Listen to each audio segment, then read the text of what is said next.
तो बहुत ही अच्छी वैकेंसी आई है जिसमें डिप्लोमा और बीटेक दोनों ही एलिजिबल हैं। जी हाँ, डिप्लोमा और बीटेक दोनों ही एलिजिबल है। ऐसी वैकेंसी आपने देखी नहीं होगी।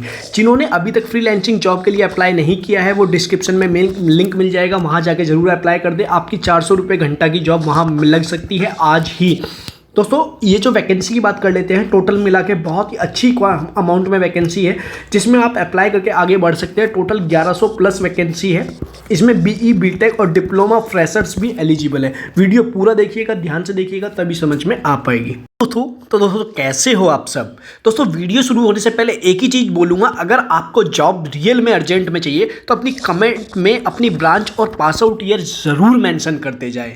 दोस्तों मैंने कल एक वीडियो डाली थी जिसका पूरा नाम था टाटा इंजीनियर्स। दोस्तों टाटा इंजीनियर्स में एक वैकेंसी आई थी, उसके बाद मैंने उसी वैकेंसी में आपसे पूछा था क्या आपको फ्रीलांसिंग जॉब की रिक्वायरमेंट है। अब फ्रीलांसिंग जॉब क्या होती है, फ्रीलांसिंग जॉब उसके बारे में मैं आपको पूरा बताता हूँ। देखिए सबसे पहले तो आज के टाइम में एक मान लीजिए कि अभी तो आपकी जॉब नहीं है, या जिनकी जॉब भी है वो भी अगर वीडियो देख रहे हो तो आपको भी पता है, चाहे आपकी सैलरी 10,000 हो और चाहे 1,00,000 रुपीज़ हो, आज के टाइम में जॉब के पैसों में या सैलरी में सिर्फ अपना भी खर्चा पूरा नहीं होता है। इसी बेस पे मैं चाहता था कि आप फ्रीलांसिंग वर्क भी करें। जैसे मैं भी अगर यूट्यूब पे वर्क कर रहा हूँ, that is a part of freelancer, मतलब जॉब के साथ साथ कोई एक्स्ट्रा वर्क करना, that is part of freelancer. तो फ्रीलांसिंग जॉब जो है वो जो मैं आपके सामने लेके आया था वो किसके लिए एलिजिबल था, कौन कौन एलिजिबल था। सबसे पहले तो 500 रुपीज़ पर आवर उसमें आपको मिलने वाले थे। क्या खाली ऐड रिव्यू करने थे, जो फेसबुक पे यूट्यूब पे ऐड आते हैं वो देखने थे। उसका लिंक मैंने डिस्क्रिप्शन में डाल दिया है, पूरी वीडियो बना के डाली थी और वो कोई भी स्पॉन्सर वीडियो नहीं है, वो सिर्फ आपके लिए है। तो अगर किसी को सच में जॉब की रिक्वायरमेंट है और पार्ट टाइम जॉब मतलब आपको 16 से 20,000 रुपये तक की रिक्वायरमेंट है, सबसे पहले तो आप उस कमेंट को, उस पर जाके वीडियो को जरूर देख लीजिएगा। लिंक डिस्क्रिप्शन में दिया है, freelance part time job apply link करके दिया है, उसे जाके देख लीजिएगा। प्लस एक चीज़ और है, जिसको अगर अर्जेंट में हायरिंग चाहिए तो अपनी ब्रांच और पास आउट ईयर ज़रूर मेंशन कर दें, क्योंकि आप अपनी ब्रांच और पास आउट ईयर मेंशन करते हैं तो मेरे लिए इजी हो जाता है आपके लिए नेक्स्ट अपडेट लाना। दोस्तों सबसे पहले तो मैं आपको बता दूं कि मैंने कुछ प्लेटफॉर्म बनाए हुए हैं, टेलीग्राम, इंस्टाग्राम, फेसबुक, लिंक्डइन। दोस्तों 24 आवर्स मैं भी यूट्यूब पे नहीं रहता हूँ, मैं तो क्रिएटर हूँ, तब भी मैं यूट्यूब पे नहीं रहता हूँ, लेकिन आप भी नहीं रह सकते। लेकिन और मैं सारी जॉब की अपडेट यहाँ नहीं ला सकता हूँ, तो मैं सारी जॉब की अपडेट अपने इन प्लेटफॉर्म्स पे लेके आता हूँ, तो आप जाके उन्हें ज़रूर फॉलो कर ले। सभी के लिंक डिस्क्रिप्शन में दिए हुए हैं। दोस्तों आपकी ब्रांच और पास आउट ईयर में कमेंट सेक्शन में लिखने के लिए किस लिए बोलता हूँ, उसका सिर्फ एक रीज़न है। दोस्तों आप ब्रांच और पास आउट ईयर अपनी कमेंट सेक्शन में लिखेंगे ना तो मेरे लिए इजी हो जाता है नेक्स्ट वीडियो की अपडेट लाना आपके सामने। तो इसीलिए रिक्वेस्ट आपसे इतनी है कि अपनी ब्रांच और पास आउट ईयर ज़रूर कमेंट सेक्शन में लिख दें। अब बात कर लेते हैं वैकेंसी की। दोस्तों यहाँ कौन कौन एलिजिबल है, एलिजिबिलिटी क्राइटेरिया की बात कर ले तो यहाँ कौन कौन सी ब्रांच एलिजिबल है, तो हम बिल्कुल नोटिफिकेशन ओपन करके ही देख लेते हैं। सबसे पहले तो ये नोटिफिकेशन आया कहाँ से है, TNPSC Tamil Nadu public service commission की तरफ से आया है। आज ही 3/2 को ही पोस्ट हुआ है और इन्होंने एक वार्निंग भी दे दी है कि आप ये जो वैकेंसी है और ये कब से शुरू होने वाली है, कल से 4/3/2023 से शुरू होने वाली है। All recruitment by the Tamil Nadu public service commission are purely merit based. ये पूरी ही मेरिट बेस पे है, मतलब आपके एग्जाम के बेस पे होने वाली है। Tamil Nadu public service commission hereby caution of application against truth and agents में चीट। अगर आपसे कोई झूठ बोलता है, जो जॉब के झूठे प्रोमिसेस करता है, तो याद रखिए उसके अगेंस्ट आप एक स्ट्रिक्ट एक्शन ले सकते हैं, जो मैं भी बोलता हूं और आपको ये तमिलनाडु पब्लिक सर्विस कमीशन भी बोल रहा है, कोई भी गवर्नमेंट अथॉरिटी बोलती है। दोस्तों इन्होंने बोला है 1 टाइम रजिस्ट्रेशन आपको करना होगा इनकी वेबसाइट पे जाके, जहां आपको 150 रुपीज़ फीस लगेगी। देखिए 150 रुपीज़ फीस लगेगी आपको रजिस्ट्रेशन में। इसके बाद आपको किस किस के लिए वैकेंसी है, वैकेंसी को बता देता हूँ। Overseer junior draftsman for rural development Tamil Nadu panchayat, और इसमें टोटल कितनी आई है, 794 वैकेंसी। दूसरी junior draftsman officer in highway department में आई है टोटल 236 वैकेंसीज। नेक्स्ट है junior draftsman officer in public work department. दोस्तों ये देखेंगे आपको नजर आ रहा होगा पब्लिक वर्क डिपार्टमेंट जिसकी PWD JE के रिगार्डिंग, इसमें टोटल 18 वैकेंसी ड्राफ्टमैन और इसमें 10 वैकेंसी। अगर फोरमैन की बात कर लेते हैं तो फोरमैन के लिए 25 वैकेंसी और सैलरी क्राइटेरिया की बात कर लेते हैं तो 35,400 रुपये से लेके 1,30,400 रुपये तक रखी गई है। अगर और सैलरी की बात कर लेते हैं फोरमैन की तो 19,500 से लेके 71,900 रुपये तक रखी गई है। लेवल 8 और लेवल 11 के लिए वैकेंसी निकल के आ रही है।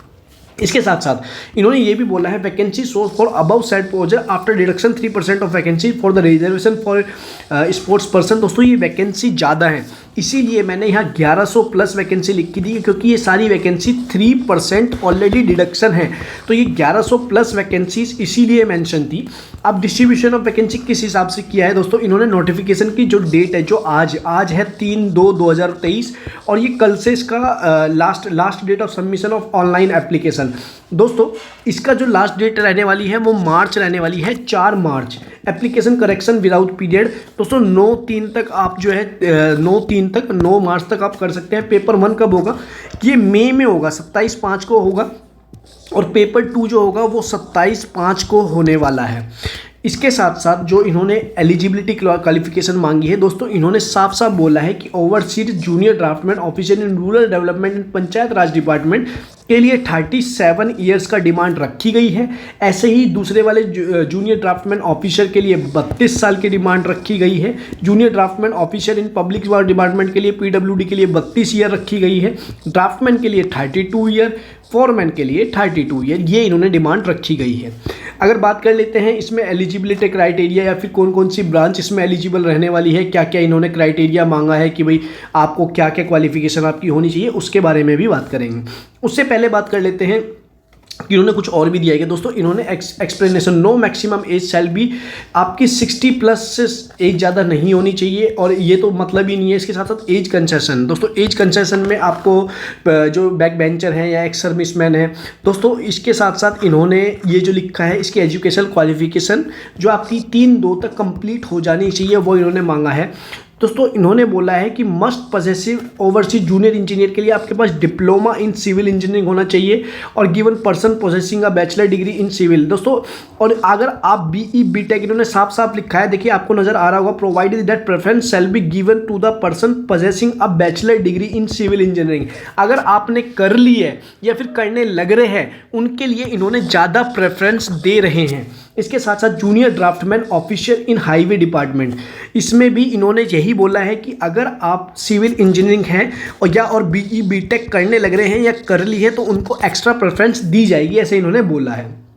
नेक्स्ट जो है जूनियर ड्राफ्टमैन में दोस्तों इन्होंने सिविल इंजीनियरिंग या फिर आपके पास आर्किटेक्चर असिस्टेंट की होनी चाहिए तब आप एलिजिबल है। ऐसे ही ड्राफ्टमैन ग्रेड 3 वालों के लिए must possessive post diploma in town and country planning. दोस्तों आपको प्लानिंग जो टाउन एंड कंट्री प्लानिंग की जो डिप्लोमा या डिग्री होती है वो आपके पास होनी चाहिए, आप एलिजिबल। इसके साथ साथ आपके पास डिप्लोमा या सिविल इंजीनियरिंग होनी चाहिए या आर्किटेक्चर होनी चाहिए या जो भी है। इसके बाद एक्सपीरियंस इन सिविल फील्ड, तो इसके लिए 3 साल का एक्सपीरियंस मांगा है इन्होंने। इसके साथ साथ जो फॉरमैन के लिए इन्होंने मांगा है डिप्लोमा इन मैकेनिकल इंजीनियर या BE BTech in mechanical engineering should be preferred.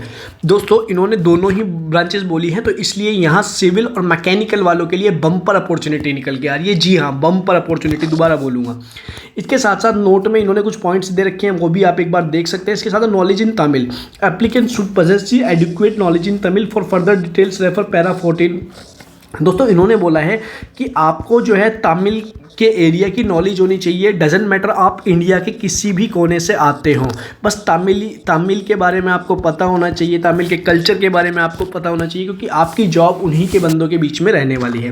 दोस्तों फिजिकली फिटनेस इन्होंने मांगा है कि आप फिजिकली फिटनेस रहने वाले हैं। इसके साथ साथ इन्होंने फीस की बात कर लेते हैं ना, फीस इन्होंने 150 रुपये रखी है रजिस्ट्रेशन फीस। इसके साथ साथ एग्जामिनेशन फीस रखी है इन्होंने 100 रुपीज़। तो दो मिला के जो हो जा रहे हैं वो हो जा रहे हैं 250 रुपीज़। तो यहाँ टोटल आपको 250 रुपीज़ पे करना होगा। दोस्तों इन्होंने एग्जामिनेशन फ़ी कंसेशन जो SC ST वालों के लिए इन्होंने फ्री रखा है, शेड्यूल ट्राइब ST वालों के लिए फ्री रखा है, जो बैकेंड क्लास उनसे फ्री रखा है, एक्स सर्विसमैन के लिए फ्री रखा है, मुस्लिम्स के लिए फ्री रखा है, ऐसे करके इन्होंने रखा है। अब मोड ऑफ पेमेंट दोस्तों ऑनलाइन ही पेमेंट होगी। इन्होंने बोला है मोड ऑफ पेमेंट क्या है, टोटली ऑनलाइन होगी, ऑनलाइन के बिना कोई ऑफलाइन पेमेंट नहीं होगी। अगर कंसेशन की बात कर लेते हैं, SC ST वालों के लिए एक्स्ट्रा कंसेशन दिया हुआ है और एक्स सर्विसमैन के लिए भी दिया हुआ है। अगर पेपर की बात कर लेते हैं दोस्तों, मैं आपसे एक चीज़ बोलना चाहूँगा, अगर किसी को बुक का सजेशन चाहिए, जैसे बहुत बंदे ऐसे हैं जो गवर्नमेंट की तैयारी कर रहे हैं, अगर किसी को बुक का सजेशन चाहिए, ढंग के चैनल नेम चाहिए जिससे आपको कुछ टाइम में सिलेक्शन हो जाए, तो आप मेरे को जरूर रिकमेंड कीजिएगा, मैं आपको जरूर बताऊंगा कमेंट सेक्शन में। लेकिन आपको बुक का नाम अगर आप कमेंट सेक्शन में लिखेंगे तो मैं ज़रूर आपको बताऊंगा। दोस्तों इसके साथ साथ इन्होंने बोला है कि कहाँ कहाँ सेंटर रहेंगे। दोस्तों चेन्नई में, कोयम्बटूर में, चिदम्बरम में, पूरा का पूरा आपको दिया हुआ है, वेल्लोर में भी रहेंगे और सभी इन्होंने मेंशन किया है। इसके साथ साथ आप देख सकते हैं ये जो कुछ नोटिफिकेशन है जो मेरे को काम का नहीं लगा है वो मैं रीड नहीं कर रहा हूँ, तो इसीलिए मैंने आपको बता दिया है कि हर चीज़ आपकी इस हिसाब से होनी चाहिए। BE BTech और सभी इन्होंने मांगी है। तो और मैकेनिकल में भी प्रोडक्शन वाले भी एलिजिबल है, मैकेनिकल वाले भी जो है फुल टाइम ही चाहिए, पार्ट टाइम हो तब भी चलेगा। इसके साथ साथ अगर वीडियो अच्छी लगे तो वीडियो को लाइक जरूर कर ले, अपने दोस्तों तक शेयर करना बिल्कुल ना भूलें। तो मिलते हैं नेक्स्ट वीडियो में, तब तक के लिए जय हिंद।